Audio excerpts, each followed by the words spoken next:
মানে এখন ভোটের টাইমে নেতা মন্ত্রীরা এসে এসে যত জ্বালাতন কিন্তু গাড়ি ভাড়া দেয়, ঠিক আছে। কোটি বেতন কত টাকা দেয়? 350 টাকা দিনে কামাস তো। ফাইনালি যাই হোক আমি মেশিন বক্সটা পেলাম, এই যে মেশিন বক্স কেনার থেকে আমি বলবো যে দুইটা ছাগল কিনে নিলাম, ছাগল কিনে যদি খামার যাও তো তার থেকে কিন্তু রয়্যালটি ডিসিআর যে 200 টাকা টন ওইটা লাগে না, এবং পুণ্যগুলো তো ওভারলোড এখন সেফ দিয়ে গাড়ি করেছে। এই একটা ওভারলোডে এই মালটাও চেঞ্জ করবো বলেছে, এটাতে কিন্তু জগ ওঠে, ঠিক আছে। এই মালটা খারাপ হয়ে গেছে বন্ধুরা। এগুলো থেকে আসলে সাপ থাকে না অন্য কিছু থাকে তোমরা কমেন্টে জানাই। গাড়ি ভাড়া তোমাদেরকে বললাম যে সমস্ত ভাড়া কিন্তু। তাহলে বন্ধুরা সবাই কেমন আছো? আশা করছো ভালো আছো। আজকে চলে এলাম আমার এক নতুন ভিডিওতে। বন্ধুরা এখন বেজে গেল 12টা, আর এখান থেকে ভিডিওটা স্টার্ট করছি। এখন আছি বন্ধুরা আমি সাত গেছিয়া পেরিয়ে, ঠিক আছে। আম গাছ থেকে বুঝতে পারছো কোন জায়গাতে রয়েছি আমি। আর এখানে কত আম গাছ থাকে, মানে হাজার হাজার আম গাছ, ঠিক আছে। এখানে কিন্তু গাছগুলো দেখছি কিন্তু একটাও গাছে কিন্তু আম নেই। আম খেয়েছি কিন্তু এইদিকে, কিন্তু এই বছর দেখতে পেয়েছি একটাও গাছে কিন্তু আম নেই বর্তমানে। কি অবস্থা দেখে নাও, এতগুলা গাছ আমি পেরিয়ে এলাম, একটাও কিন্তু আম নেই। আর এটা হচ্ছে সাতগেছিয়া তোর ডাই হাট কাটোয়া সোজা এই রোডটা, ঠিক আছে। একটাও আম দেখতে পেলাম না। এটা আমাদের রোড নয়, তাও কিন্তু আজকে যাচ্ছি। তার কারণ হচ্ছে আমাদের সিউড়িতে দেব আসবে, তোমাদেরকে আগের ভিডিওতে আমি বলেছিলাম। মানে এখন ভোটের টাইমে নেতা মন্ত্রীরা এসে এসে যত জ্বালাতন কিন্তু গাড়ি ভাড়া দেয়, ঠিক আছে। আর মানুষের যায়ও দেখতে, আমাকে একটা জিনিস আশ্চর্য লাগে যে কোনো মিটিংয়ে মিছিলে মানুষ মানে নিজের কাজ ফেলিয়ে যায়ও বেশ এক থালা মুড়ি ঘুগনি খেতে। আমি কিন্তু সত্যি কথা বলে যে আমার যে অত সময় নেই যে আমি কারোর মিটিং শুনতে যাবো 2 ঘন্টা ধরে এই রোদ দিয়ে বসে বাসে এসে গরমে যাওয়া। সত্যি কথা বলছি আমার কিন্তু সময় নেই, আমিও কিন্তু ওসব পছন্দ করি না। আর এটা আমাদের রুট নয়, কিন্তু তাও যেতে হচ্ছে। তার কারণ যে ওইদিকে 90 লাগিয়ে দিবে, পানা করে ঢুকতে দিবে না। সারাদিন গরমে বসে থাকার থেকে এদিকে মানে 20 কিলোমিটার পাক হবে, ঠিক আছে। এইদিকে আমি সোজা কাটোয়া ঢুকবো, কাটোয়া থেকে ফুটিসাগর হয়ে সাইডে হয়ে বেরিয়ে যাবো। 20 কিলোমিটার পাক হলেও গাড়িটা আমার রানিংয়ে থাকবে এবং লোড হওয়ার সম্ভাবনা আছে। আর এসিতে থাকতে হবে, সে তো সর্বপ্রথম হচ্ছে মেন ব্যাপার হচ্ছে এসি, ঠিক আছে। লোড হইলেও না হলে সেটা মালিক বুঝবে পরে, কিন্তু সর্বপ্রথম হচ্ছে এসি, ঠিক আছে। সেই রোদ্রের গরমে যে থাকতে পারবো না আমরা, এইটাই হচ্ছে মেন কথা। আমাদের মাথার উপরে যে ছাদ, এইটাই হচ্ছে সমস্যা। আর এই দিয়ে রোডে দেখতে পাচ্ছি গোটা রাস্তাতেই মাটি পড়ে থাকবে এখন, তার কারণ হচ্ছে এদিকে ধান উঠেছে এখন, ঠিক আছে। আর এটা হচ্ছে মধ্যমগ্রাম হয়েও একটা রাস্তা আছে, কিন্তু ওইদিকে যাবো না আমি। এইদিকে সোজা কাটোয়াই টানবো আমি। আর আম কিন্তু একটাও খেতে পেলাম না আমি। আগের বছর অনেক আম খেয়েছিলাম, কিন্তু এই বছরে একটাও আম খেতে পেলাম না, কী করবো আর বলো। আর এখন এইদিকে বর্তমানে এইদিকে দেখছি সমস্ত কিন্তু ধান কাটা হয়ে গেছে। আর এই রোড এখন বাস থেকে গাড়ি দিতে পারছি না, তার কারণ হচ্ছে দিনের বেলা হয়ে গেছে তো সাইকেল টোটো অটো প্রচণ্ড ভিড়, রিস্ক লাগছে প্রচণ্ড, ভয় লাগছে প্রচণ্ড। সেই জন্য কিন্তু আমি বাস থেকে গাড়ি দিচ্ছি না এখন। মানে খালি গাড়ি তো বাস সারি চালানোর পালা, তাও আমাকে চালাইতে হচ্ছে, কী করবো বলো। তা ঠিক আছে বন্ধুরা, চলো যাই দেখি লোড হচ্ছে না হচ্ছে দেখা যাক। বন্ধুরা ফাইনালি আমি রায়পুর পৌঁছাইলাম। ওই কাটোয়া রাস্তায় এত বাম্পার, সীমানার বাইরে কাটোয়া থেকে ডাই হাট অব্দি রাস্তায় গাড়ি চালা যায় না। মানে টপ গিয়ার লাগাচ্ছি আর ছাড়াচ্ছি, টপ গিয়ার লাগাচ্ছি ছাড়াচ্ছি, বিরক্ত হয়ে গেলাম গাড়ি নিয়ে আসছি, জানো তো। এত তেল খাবে আজকে বলার বাইরে।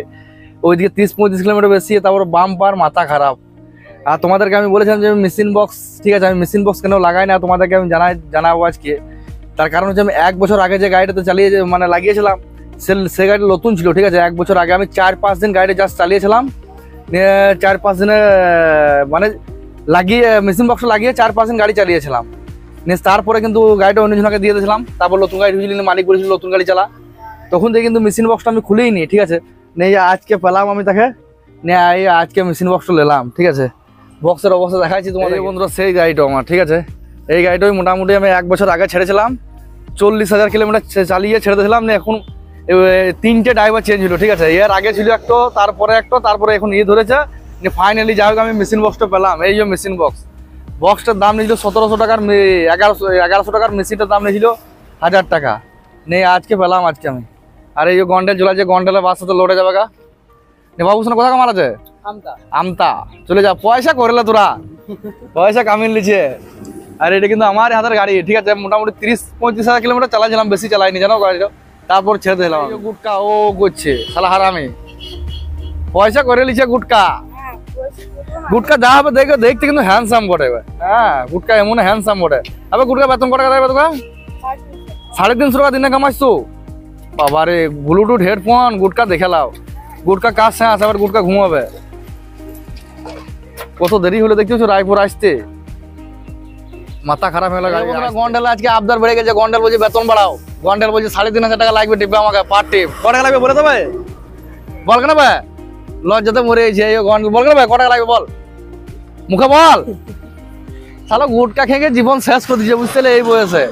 ক টাকা লাগবে বল না ভাই মুখে। আর দাঁত দেখো, সে আমার মতো করে নেছে এই বয়সে। মেশিন বক্স কিন্তু আমরা ফিট করতে পারবো না, সে মিস্ত্রি দ্বারা থেকে ফিট করতে হবে, ঠিক আছে। তার কারণ হচ্ছে 12 ভোল্টের কানেকশন বাই করা খানিক কঠিনই আছে। আর এই গাড়িতে ইয়ার গান বাই করছে, ঠিক আছে, বাচ্চা ঝাড়বের জন্যে। আর এই মেশিন বক্সগুলো ধুলো আছে না, একটু ঝেড়ে নিচ্ছে, ঠিক আছে, এয়ার গানে করে। এখন তো হাওয়া আছে সব, ঠিক আছে, কষ্ট হয় না, কিছু হয় না, মানে হয়েছে। আর ধুলো ঢুকেছে প্রচুর পরিমাণে, ঠিক আছে, ওই জন্য। আর এই গাড়িটা ছাড়তে আমার কিন্তু প্রচন্ড কষ্ট হয়েছিল জানো। 6132 আমার কিন্তু ফেভারিট গাড়ি ছিল।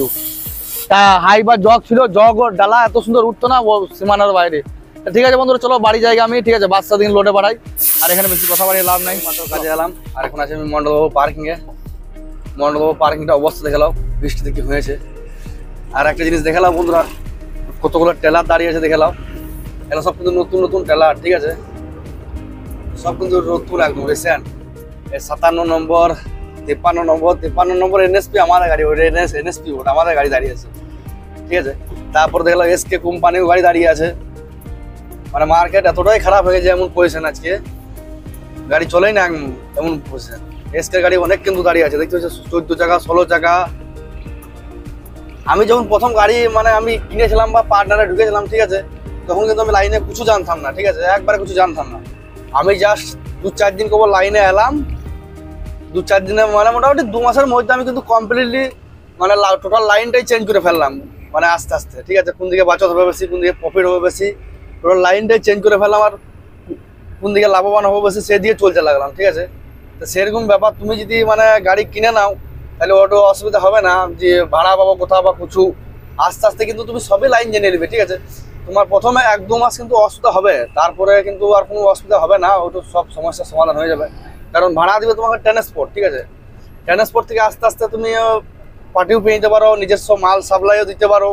হ্যাঁ, পাথরের লাইনে তুমি আস্তে আস্তে নিয়মঘাট জানবে আর করবে, সবই জানতে পারবি, ওইদিকে অসুবিধা নেই।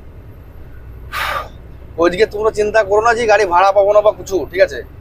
বা পাথরে ট্রান্সপোর্ট হয়, তারপরে চিনি, ডাল, মসুরি, এগুলো সব সমস্ত কিছু ট্রান্সপোর্ট আছে কিন্তু, ঠিক আছে। কলকাতা লাইনে কিন্তু অনেক ট্রান্সপোর্ট আছে, এবং ওগুলো আমার ট্রান্সপোর্টের নম্বরও আছে, তোমাদের যদি দরকার হয় অবশ্যই আমি দিয়ে দেবো, ওইদিকে কোনো ব্যাপার নাই। তো চিনি যেটা র্যাক পয়েন্ট থেকে লোড হয় ডানকুনি থেকে, ওগুলো এদিকে আসে আমাদের বীরভূম, মুর্শিদাবাদ সব যায়, ওর নম্বর আছে। তারপর ঘরের টিন জিন্দাল থেকে লোড হয়, ওদেরও নম্বর আছে, ঠিক আছে। মানে ট্রান্সপোর্টের অভাব নেই মার্কেটে, তুমি যখনই নামবে কিন্তু খুব বুঝে সুঝে পা বাড়াইতে হয়, ঠিক আছে। এই লাইনে বেশিরভাগ কিন্তু চিটিংবাজ হয়ে যায় ট্রান্সপোর্ট, অনেকজন টাকা মেরে দেয়। তুমি ধরলাম মাল নিয়ে এলে তো যে ভাড়ার আশায় মালটা খালি করে নিলে, মালটা খালি করে বলছে ট্রান্সপোর্ট দিবে, আর ট্রান্সপোর্টে যেয়ে তুমি পাততে পেছো না, ঠিক আছে। আমার সাথে অনেকবার হয়েছে, এবং অনেক ট্রান্সপোর্টে আমার কিন্তু টাকা মেরেও দিয়েছে তার লেগে না। আমি ফারাক্কা সিমেন্ট নিয়ে যে পুরো টাকা আমার 22,000 টাকা, ঠিক আছে। আমি বলে যে ভাড়া ওখানে দিয়ে দিবে ফারাক্কাতে যেয়ে খালি করছি, ফারাক্কাওয়ালা বলছে কলকাতা দিবি, কলকাতাওয়ালার কোনো পাত্তা পেলাম না। আজ দেঙ্গে কাল দেঙ্গে নিয়ে টোটালি মানে দিলেই না, একদম কি বলবো তোমাদেরকে। তো এগুলো থেকে সাবধানে থাকবে। গাড়ি কেনার থেকে আমি বলবো, যদি 20টা ছাগল কিনে নিলাম, ছাগল কিনে যদি খামার করো বাড়িতে, তার থেকে মনে হয় বেশি প্রফিট হবে, ঠিক আছে। মানে একটা কি টেনশন মুক্ত থাকবে, যে টাকা মরা ভয়টা থাকবে না। কিন্তু গাড়ির লাইনে কিন্তু প্রচুর মানে পথে পথে টাকা মারবে লোক থাকে, কিন্তু পয়সা মারবে, ঠিক আছে। সব কিন্তু টাকা মারবে লেগে বসে থাকে, পয়সা মানে তুমি গাড়ি নিয়ে তো তুমি ভাড়া দিলে, ভাড়া দিয়ে ওকে যে ভাড়াটা পাবে এটা কিন্তু কোনো সঠিক গ্যারেন্টি নাই। মানে এখানে ভালো মানুষ পাওয়া খুব মুশকিল মার্কেটে বর্তমানে, ঠিক আছে। ভালো মানুষ পাওয়া খুবই মুশকিল হয়ে যায় বর্তমানে। তুমি যদি গাড়িতে ভাড়া নেবে নিয়ে ভাড়া দিয়ে তোমাকে সহজে দিয়ে দিবে তা দিবে না, আস্তে আস্তে হয়তো 10,000 বাকি রাখবে, 20,000 বাকি রাখবে, দেখবে 2 লাখ 3 লাখ হয়ে গেছে, তখন দেখবে ফোনই তুলে না। আমার সাথে অনেকবার হয়েছে এরকম। তাই তোমরা যখন গাড়ি নেবে এটা তুমি সাবধানে রাখবে। আর গাড়ি নেবার চিন্তা ভাবনা করছো তবে অবশ্যই চিটিং বাস থেকে পাল্লা থেকে বেঁচে থাকবে। তবে ভাড়ার অভাব হবে না, ঠিক আছে। মার্কেটে তোমরা যে ভাবছো যে ভাড়ার অভাব হবে, তা ভাড়ার অভাব হবে না, এটা মনে রাখবে। ঠিক আছে বন্ধুরা, চলো বাসায় ঘুমা যদি, এখন বাসা রাত্রে গাড়ি নিয়ে আসছি। বন্ধুরা পুরন্দপুর পেরোলাম, পুরন্দপুর পেয়ে দেখতে হচ্ছে বিএসএফ দাঁড়িয়ে আছে ভোটের জন্য, গার্ড বন্দুক নিয়ে গুলি মেরে দিবি। একটু চপ খেলে, ঠিক আছে, একটু চপ দাও। সকালবেলা কিছু খেয়ে আসেনি, আর সকালবেলা আমাকে চপ খেলে খুব কিন্তু মজা লাগে। এই কাকার চপ খেলাম, আর বিএসএফ বলছে হাঁটাও হাঁটাও, ইয়াসে হাঁটাও। চপ তো নিতে 2 সেকেন্ড দাঁড়াইতে দেয় না আমাকে। আর চপ দেখলাম কত মোটা মোটা, বালিশে মানে এদিকে পুরন্দপুরের চপ কিন্তু রেকর্ড চপ, অনেক মোটা মোটা চপ হয় কিন্তু। আমি একটাই খাবো, বাচ্চার জন্য একটা রেখে দেবো। আর আবহাওয়া দেখতে পেয়েছি একদম মেঘলা আবহাওয়া করতেছে কিন্তু, আচ্ছা চাষিদের আরো হাল কিন্তু খারাপ হয়ে যাবে। যা যা পানি রয়েছে, বাপরে। এখানে কিছু হইলো নাকি, এত লোক রয়েছে। রাস্তা সাইড দাঁড়িয়ে দিয়েছে, কেউ মারা গেছে মনে হয়, ঠিক আছে। তাছাড়া এত লোক থাকবে এখানে রাস্তায়। আগে এই রাস্তাটা তো কিন্তু প্রচুর পরিমাণে বাম্পা ছিল, ঠিক আছে, কিন্তু তারপরে বাম্পা গুলো কেটে দেয় এবং এখন বাম্পার মুক্ত রাস্তা কিন্তু এখন ফ্রি। আর হাই রোডে তো অতিরিক্ত বাম্পার, আমি সেই জন্য কিন্তু হাই রোড দিকে মানে যেতে পছন্দ করি না। বন্ধুরা এখানে হোটেল করেছে, কিন্তু হোটেলগুলো একবারে কিন্তু চলে না, আরো বন্ধের মুখে কিন্তু। আর এই জায়গাটাতে একটা গাড়ি কিন্তু ঢুকে গেছিল, সামনে সুজা কিন্তু গাড়ি ঢুকে গেছিল, এই বাস ভেঙে দিয়েছে দেখতে পেয়েছে বর্তমানে। এখানে সামনে কিন্তু ঢুকে গেছিল, ড্রাইভারের অবস্থা কিন্তু খুবই আশঙ্কাজনক ছিল, কিন্তু বেঁচে গেছিল। বন্ধুরা ফাঁকা জায়গায় একটু এসে দাঁড়াইলাম এবং টায়াগুলো দেখতে হবে, ঠিক আছে। অত দূর এলাম, টায়াগুলো না দেখলে হবে না, রিস্ক হয়ে যাবে। আর বাচ্চা তো ঘুমাইছে, সেই জন্য কিন্তু টায়াগুলো নিজেকে দেখে নিতে হবে। আর মেঘ যা লাগিয়েছে মনে হচ্ছে প্রচুর বৃষ্টি হবে, ঠিক আছে। আর বৃষ্টি হলেই কিন্তু মানে কিছু মানুষ ভালো করবে, কিছু মানুষ ক্ষতি করবে। একটা জিনিস মনে রেখো, মানে একটা মানুষ যেমন ধরো সবারই ভালো করতে পারে না, সেরকম অপরবেলাও মানে কিছু সময় সব সময় সবারই ভালো করতে পারে না। তার কারণ যখন বৃষ্টি হলে কি বলতো, চাষিদের ক্ষতি হবে, তারপর ইট ভাটার ক্ষতি হবে। ইট ভাটাতে কি হয়, ইটগুলো যে কাঁচা ইটগুলো আছে না, আমি বাড়ি যাওয়ার সময় দেখলাম অনেক কাঁচা ইট কিন্তু একদম পুরো নষ্ট হয়ে গেছে, ঠিক আছে। এবার অনেক টাকা নষ্ট, এবার অনেক মেহনত নষ্ট, কিন্তু কি করবে, কিছু করার নেই। অপরবেলা যা করে ভালোই করে, এটাই সবসময় মনে রেখে চলি। 16 জায়গা দেখি ওভারলোড চলে গেল, দেখালাও 16 চাকা ফুল বড়ি, আবার যেছে 12 চাকা। দিনের বেলাতে এখন সেফলি গাড়ি পেরেছে, তার লেগে না, দিনের বেলাতে ওভারলোড এখন সেফলি গাড়ি পেরেছি। এই একটা ওভারলোডের এগুলো মানে ডাঁস আছে তো, দুটো মালটা 3.5 ইঞ্চি থেকে ওয়েট সব থেকে হচ্ছে ডাঁসটা। আগে কিন্তু ডাঁস ফ্রিতে দিত এবং ক্যাসারওয়ালা পয়সাও দিত, এমনকি যদি ডাঁস নিয়ে ওই ক্যাসার থেকে লোড করতে পয়সাও দিত। এখন কিন্তু বর্তমানে 20 টাকা 30 টাকা টন মানে কিনতে হচ্ছে ডাঁস, ঠিক আছে। ডাঁসটা কিন্তু মানে কি ডিসিআর লাগে না। একটা কথা মনে রেখো, ডাঁসটা যখনই তোমরা যদি কেউ নিতে চাও, তো ডাঁসটা কিন্তু রয়্যালটি ডিসিআরে যে 200 টাকা টন ওইটা লাগে না, এবং চিপসের যে ভাড়া হয় গাড়ি, তার থেকে 200 টাকা কিন্তু টনে কম পেয়ে যাবে। এটা সবসময় মনে রেখে দিও, তোমরা যদি কখনো লিও, তা চিপসের যা ভাড়া, চিপসের যা তার থেকে কিন্তু 200 টাকা কম পাবে। অনেক মানুষ জানে না, কিন্তু এটা ধরো মানে ব্যবসাটা কি করে নিয়ে এলে কিন্তু সাধারণ মানুষের কাছ থেকে, এটা তোমরা জেনে রেখে দিও কিন্তু, ঠিক আছে। ডাঁসটা কিন্তু কোনো রয়্যালটি লাগে না, কোনো লাগে না। ডাঁস যদি বয় আমি, তো 10 মানে আমার যদি 6400 টাকা বেঁচে যাবে, ঠিক আছে, লাগবে না ওইটা। তো ঠিক আছে বন্ধুরা, চপটা খেয়ে নিয়ে বেরোই, হ্যাঁ।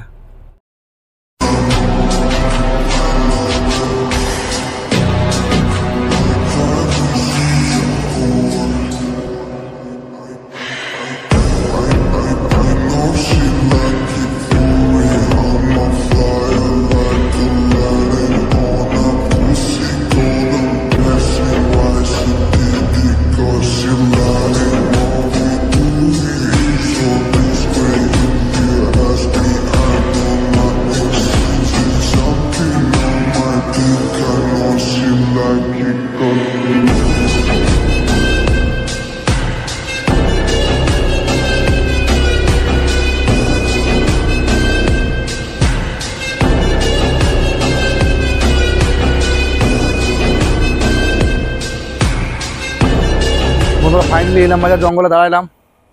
আর ইলাম বাজার জঙ্গলে দেখতে হচ্ছে কত গাছ আগুন লেগে পুড়ে গেছে। এগুলা কিন্তু কেউ আগুন লাগিয়ে দেয়নি, সব রোদ দিয়ে কিন্তু কি বলে এত তাপ ছিল, তোমরা তো কিছুদিন আগে দেখতে পেলে, এত তাপ ছিল, সেই তাপে হয়তো আগুন লেগে গাছগুলো পুড়ে গেছে, সেই অবস্থা। আর আমার বন্ধুরা সেদিন কাজ করালাম আমি, যে মানে হাফ স্টার রিমটার চাকাটা, সেই চাকাটা দেখি কিরকম গরম হচ্ছে, ঠিক আছে। মানে কালকে তো দেখাই হয়নি, রাত্রে আমি ঘুমিয়ে পড়েছিলাম, আজকে দেখেলি বৃষ্টি হচ্ছে, তাও বাপরে বাপরে সে আগুন হয়ে গেছে, মনে হচ্ছে ভাত হয়ে যাবে। মানে বৃষ্টি হচ্ছে তাও এত গরম হচ্ছে, তা আমাকে আবার আজকে শোরুম ঢুকাই দেবে, ঠিক আছে। সেদিন কেবল ওরা ব্রেক মিলিয়ে ছেড়ে দিয়েছিল, এটা ব্রেক মিলানোর কাজ নয়, এটা অন্য কিছু প্রবলেম আছে, ঠিক আছে। ভিতরটা খুলতে হবে, এটা দেখতে হবে। আর এখন তো বর্তমানে কি মানে ওয়ারেন্টিতে কাজ হবে, ঠিক আছে। মানে যেটাই কাজ হবে এখন 1 বছর কিন্তু ওয়ারেন্টিতে কাজ হবে, এবং যদি কোনো মাল খারাপ হয় সেটাও ওয়ারেন্টিতে পাবো, অসুবিধা নেই আমার। এবং সেই আমার হ্যান্ডব্যাগের লেবারটা বলেছিলাম তোমাদেরকে, ঠিক আছে, হ্যান্ডব্যাগ বলছি, যেটা গিয়ার, এই মালটাও চেঞ্জ করে দেবো বলেছে। এটাতে কিন্তু জগ ওঠে, ঠিক আছে, এই মালটা খারাপ হয়ে গেছে বলছিল। এখন তো মোটামুটি ঠিকই আছে, অসুবিধা নেই, তাও বলছে চেঞ্জ করে দেবো। যখন ওয়ারেন্টি আছে তখন চেঞ্জ করে দেবো, ঠিক আছে। শোরুমে যদি মানে যদি ব্যাকগ্রাউন্ড ভালো থাকে না তো ওরা খুবই ভালো ব্যবহার করে। বন্ধুরা ওখানে গাড়ি লাগিয়ে দিয়ে এলাম, আমি এই জিনিসটা দেখতে এলাম, ঠিক আছে। আগেকার মানে সিনেমাতে আমরা দেখতে হতাম নাগ পঞ্চমী, নাগ দেব, ঠিক আছে, আরও অনেক ফিল্ম আছে, আমি অত নাম ভুলে গেছি। এগুলোতে সাপ থাকতো, সাপ বেরোইতো, ঠিক আছে। অনেক কিছু দেখে কিন্তু আমার অনেক মনে পড়ে গেল। বন্ধুরা এগুলো থেকে আসলে সাপ থাকে না অন্য কিছু থাকে তোমরা কমেন্টে জানাইও তো, ঠিক আছে। আমি কিন্তু জানি না। এই জঙ্গলের মধ্যে কিন্তু অনেক পাওয়া যায়, জঙ্গলেই বেশিরভাগ পাওয়া যায়। এই জঙ্গলে মেলা জায়গায় আছে, আমি অনেকবার দেখেছি। এগুলো তো সাপ থাকে না কি থাকে তুমি খালি কমেন্টে জানাইও, ঠিক আছে। এবং ফুটোগুলো বড় বড় লাগে সাপের মতনই। হ্যাঁ তো ঠিক আছে বন্ধুরা, চলো বেরিয়ে জায়গা। দেরি হয়ে গেল অনেক, ঠিক আছে। যে আবার যে মেশিন বক্স লাগাই দেবে। বন্ধুরা ফাইনালি খালি করে বেরিয়ে গেলাম। আর এইদিকে দেখছি বেশ মানে প্রায় ধান কাটা হয়ে গেছে। আর এবং কেউ হাতেও কেটেছে, কেউ মেশিনেও কেটেছে। এখন যা পজিশন মেশিনে কাটাটাই ভালো হবে, তার কারণ হচ্ছে বৃষ্টি ফিষ্টি এদিক সেদিক প্রচুর ঝামেলা, ঠিক আছে। বৃষ্টি হলে কিন্তু কি হয় মানে বৃষ্টি না হলে টায়ারের মেশিনগুলো ধান কাটবে, বৃষ্টি হয়ে গেলে চেন পুলিগুলো ধান কাটবে। এটাই হচ্ছে মানে কারোর বাজার হবে, কারোর বাজার নষ্ট হবে, এরকম হয় কিন্তু। আর বন্ধুরা একটা কথা, আমাকে একটা ভাই কমেন্ট, কালকে রাত্রে লাইভে ছিলাম তখন বলছিল যে বলছে ভাই কাঁচা মালে গাড়ি চালাবো না, ব্লগটা ভালো হবে আর হবে, ঠিক আছে। তবে আমি একটা কথা বলতে চাই, আমি ডাম্পারে ব্লগ বানাই, ডাম্পারে কিন্তু ধরলাম আমি একমাত্র আমি, ঠিক আছে, ওয়ার্ল্ডের মধ্যে বর্তমানে ধরলাম নিজেকে গর্ব করে মানে বলতে না, কিন্তু আমি বলছি রাজা ধরে নাও, ঠিক আছে। ডাম্পারে কিন্তু ব্লগ হয় না, সত্যি কথা বলাই ভালো, ডাম্পারে কিন্তু ব্লগ হয় না। তার কারণ হচ্ছে ডাম্পার ধরে নাও একই জায়গা কন্টিনিউ চলে, ঠিক আছে। কিন্তু ডালাবড়িতে কি হয় এক জায়গা থেকে আরেক জায়গা, আরেক জায়গা থেকে আরেক জায়গায় এরকম করে চলে, কিন্তু ডাম্পারে কন্টিনিউ এক জায়গাতে চলে। তাও আমি কি করবো, এরকম করে ভিডিও বানিয়ে যাচ্ছি আমার শখে, ঠিক আছে। আমার যেমনই আছে মোটামুটি 1000 2000 ভিউ আসছে ওই মেলায়। আমি বেশি কিন্তু মানে চাই না, ঠিক আছে। আমি বেশি বড় হতে চাই না, সেলিব্রিটি হতে চাই না, আর চাই না।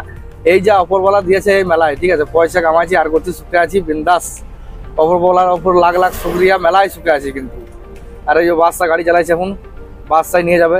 আর মেশিন বক্সটাও কিন্তু লাগাবো আমি, ঠিক আছে। ওইটা পরের ব্লকে দেখতে হবে, এই ব্লকে দেখতে হবে না। তার কারণ হচ্ছে এটা অনেক বড় হয়েছে। আর গাড়ি ভাড়া নিয়ে চিন্তা করার দরকার নাই। গাড়ি ভাড়া তোমাদেরকে বললাম যে সমস্ত ভাড়া কিন্তু ট্রান্সপোর্ট দিবে, ঠিক আছে। 2-4 বাস লাইনে এলেই কিন্তু বুঝে নিবে সব। অনেকজন কমেন্ট করছে ডালা বডি ভালো, 16 চাকা ডালা বডি দেবো না 18 চাকা নেবো, ঠিক আছে। তবে আমি একটা কথা বলবো, 16 চাকা ডালা বডিতে কি হবে, তুমি সমস্ত জায়গায় কিন্তু ভাড়া পাবে, ঠিক আছে। কিন্তু টেলারে কিন্তু অত জায়গায় ভাড়া পাওয়া যাবে না, টেলার কিন্তু বসে দিতে পারে, এটা একটা সমস্যা কিন্তু। এবার তোমরা চিন্তা ভাবনা করে নিও যেটা নেবে। আর গাড়ি নিয়ে আর এগোও যেন প্যাকেটে মোটামুটি 10 লাখ টাকা থাকে, সেরকম ভাবে নেমেও, ঠিক আছে। মানে 10 লাখ টাকা প্যাকেটে মোটামুটি 20 লাখ টাকা বাজেট রেখে 10 লাখ টাকা ডাউন দিলে 10 লাখ টাকা প্যাকেটে থাকলো, তাহলে কিন্তু পয়সাতেই পয়সা আসবে, ঠিক আছে। তোমাদের বরাবর বলি আমি কিন্তু। তো ঠিক আছে বন্ধুরা, চলো এখানে ভিডিও শেষ করছি, দেখা হবে আবার আগের ব্লগে। তখন ভালো থাকবে, বাই।